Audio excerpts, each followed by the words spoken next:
बुरा दोस्त बुरा काम हाथ पकड़कर करवा देता है। शैतान वसवसा डालता है, इख्तियार मेरे हाथ में है, चाहूं करूं और चाहूं ना करूं। लेकिन बुरा दोस्त बुरा काम जबरदस्ती करवा देगा मेरे न चाहने के बावजूद। जैसे एक नौजवान सिगरेट नहीं पीता, दोस्ती हो गई सिगरेट पीने वाले से। एक बार कहा यार पियो, कहने लगा मैं नहीं पीता।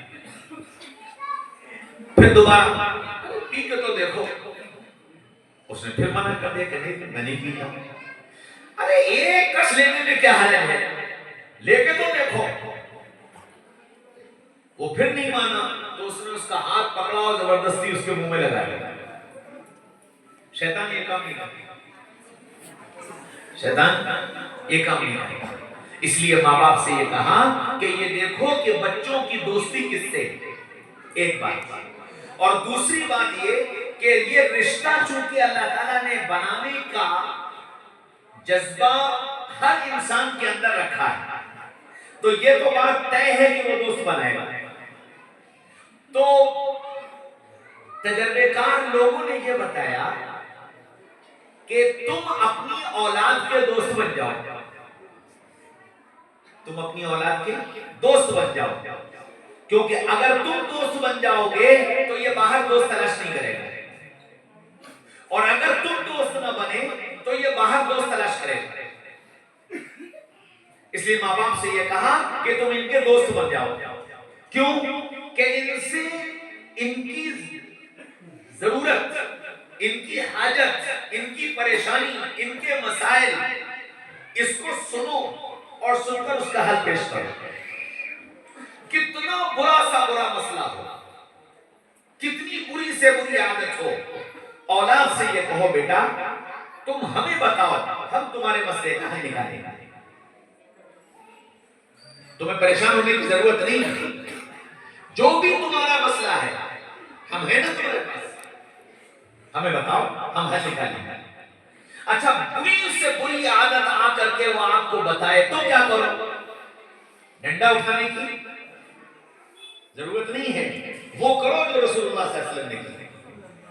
हाँ, एक सहाबी आए, क्या कहने लगे, या रसूलुल्लाह मुझे जिना की इजाजत दे दीजिए, मुझे जिना की इजाजत दे दीजिए। अब सोचो कि मुरादाबाद शहर के काजी, शहर के मुफ्ती, शहर की जामा मस्जिद के इमाम के पास मस्जिद में जाकर के कोई नौजवान ये कहे कि जी हजरत मैं आपके पास इसलिए आया हूं कि आप मुझे जिना की इजाजत दे दीजिए, तो वो मुफ्ती साहब और काजी साहब तो बाद में बोलेंगे, जो आस-पास वाले बैठे होंगे वही उसका कान पकड़ करके खींच के ले जाएंगे, चल यहां से बेहुदा कहीं का, शर्म कर। मुफ्ती साहब के पास आप मस्जिद में आकर जिना की इजाजत मांग रहा, बेहुदा कहीं का। कितने जाहिल हो गए, कितने बेहया हो गए, उसको इतनी सलावातें सुनाएंगे कि वो जिंदगी में भूल जाएगा। अल्लाह के नबी सल्लल्लाहु अलैहि वसल्लम के पास आकर क्या कह रहे हैं, मुझे जिना की इजाजत है, और अल्लाह के रसूल ने जवाब में क्या फरमाया, मेरे पास आओ, मेरे पास आओ। वो कह रहा मुझे जिना की इजाजत दीजिए, और रसूलुल्लाह कह रहे मेरे पास आओ, और करीब आओ, और करीब आओ, और उसको अपने करीब बुला लिया। और फिर क्या कहा कि तुम जिससे जिना की इजाजत मांगने आए हो, वो इजाजत तो मैं तुम्हें बाद में दूंगा, पहले मेरे एक सवाल का जवाब दो। कहने जी या रसूल अल्लाह, तुम्हारी बहन है? कि जी या रसूल अल्लाह है। क्या अगर कोई दूसरा आदमी आकर मुझसे तुम्हारी बहन से जिना की इजाजत मांगे तो? रसूलुल्लाह जान ले लूंगा। अच्छा, तुम्हारी खाला है? कि जी या रसूलुल्लाह। क्या अगर कोई तुम्हारी खाला से जिना की इजाजत मांगे तो? रसूलुल्लाह उसकी आंखें निकाल लूंगा। तुम्हारी फूफी है? कि जी या रसूलुल्लाह। अगर कोई तुम्हारी फूफी से इजाजत मांगे तो? या रसूलुल्लाह उसकी ये पाछे कर दूंगा। अच्छा, तुम जिससे जिना की इजाजत मांग रहे हो वो भी तो किसी की बहन है, वो भी तो किसी की खाला है, वो भी तो किसी की फूफी है। जैसे तुम ये नहीं बर्दाश्त कर सकते कि तुम्हारी बहन के साथ जिना हो, तुम्हारी खाला के साथ जिना हो, तुम्हारी फूफी के साथ जिना हो, तुम नहीं बर्दाश्त कर सकते, सोचो वो कैसे बर्दाश्त करेगा जिससे तुम इजाजत मांगने आते हैं। या रसूल अल्लाह, ये तो मैंने सोचा ही नहीं, ये तो मैंने सोचा ही नहीं। और फिर अल्लाह के रसूल ने सीने पर हाथ रखा और उनके लिए दुआ फरमाई। तो क्या कहने लगे कि फिर मेरी जिंदगी में जिना से ज्यादा बदतर चीज कोई थी ही नहीं।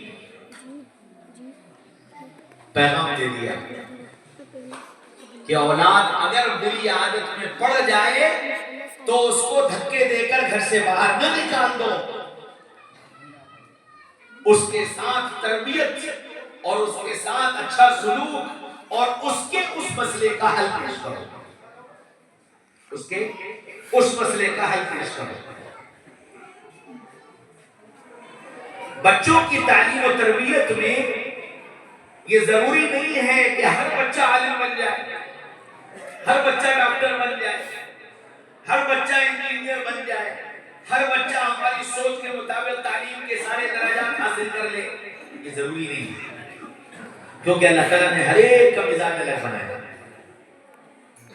बहुत ज़हीन है, पढ़ाई मुझे नहीं लगती, और बहुत कमजोर जहन का है, लेकिन किताब छोड़ने का दिल नहीं चाहता। तो अब अपनी सोच बच्चों पर मत थोपो।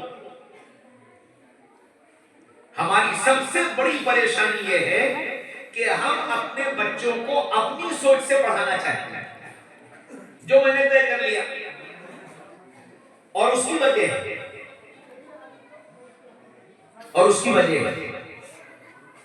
हम कॉलेज में पढ़ाते हैं, 2000 बच्चे हमारे यहाँ पढ़ते हैं।